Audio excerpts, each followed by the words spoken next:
it's a great deal for Israel, but it's a great deal for everybody, for Arabs, for Muslims, for everybody, for the world. And as you know, on Monday, the hostages come back. They're getting them now. I mean, they're getting them now. They're in some pretty rough places under earth. They're in some pretty rough places where only a few people know where they are, in some cases. So they're getting them, and they're also getting the bodies, approximately 28 bodies. And some of those bodies are being unearthed right now as we speak. I mean, they're working on it right now as we speak. It's a tragedy. It's a tragedy. No, he was very happy with it. And I can tell you that I saw Israel dancing in the streets, but they were dancing in Qatar and Saudi Arabia and UAE and many, many countries. I saw Egypt. They were dancing. I'll be going to Israel. I'll be speaking at the Knesset, I think, early on. And then I'm also going to Egypt. They were terrific. But all of the countries were great. Indonesia was great. Jordan was great. They were all great. Everybody wants this deal to happen. I think you're going to have tremendous success, and Gaza is going to be rebuilt. And you have some very wealthy countries, as you know, over there. And it would take a small fraction of their wealth to do that. But and I think they want to do it. And we're also setting up, as you know, a board of peace. It's called the Board of Peace. I don't know if that's the final name, but the word peace is definitely in there. They have asked me if I chair it.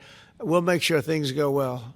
And how confident are you that the ceasefire will hold? I think it'll hold, yeah. I think it'll hold. They're all tired of the fighting, and this really gives the whole Middle East. This is beyond Gaza. Gaza is very important, but this is beyond Gaza. This is peace in the Middle East. And it is a beautiful thing. You know, it's a term that you and I have been hearing since we were very young, right? And now we have a chance of really having that. And they knew the retribution would be tremendous, unsustainable. It would have been unsustainable.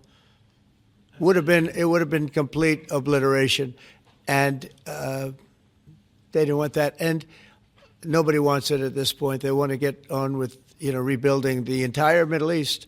It's not only Gaza, it's going to be the entire Middle East.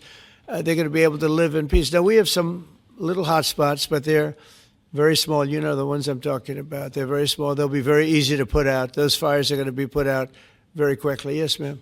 Phase. Is there a consensus on the additional points in your plan, or are the details still being fine-tuned? I think there is consensus on most of it, and some of the details, like anything else, will be worked out, because you'll find out that when you're sitting in a beautiful room in Egypt, it's easy to work something out, but then sometimes it doesn't work from a practical standpoint. So certain little things, but for the most part, there's consensus, yes. Do you intend to hash that out when you're in Egypt? I might, yeah. I mean, I'll be there because I'll be going to, I'll go to Cairo. I think that's where we're going, as opposed to the place of the signing. And we have a lot of leaders from all over the world coming too. They've been invited. And then I'm coming back, I believe it's Tuesday night, for places in the whole country.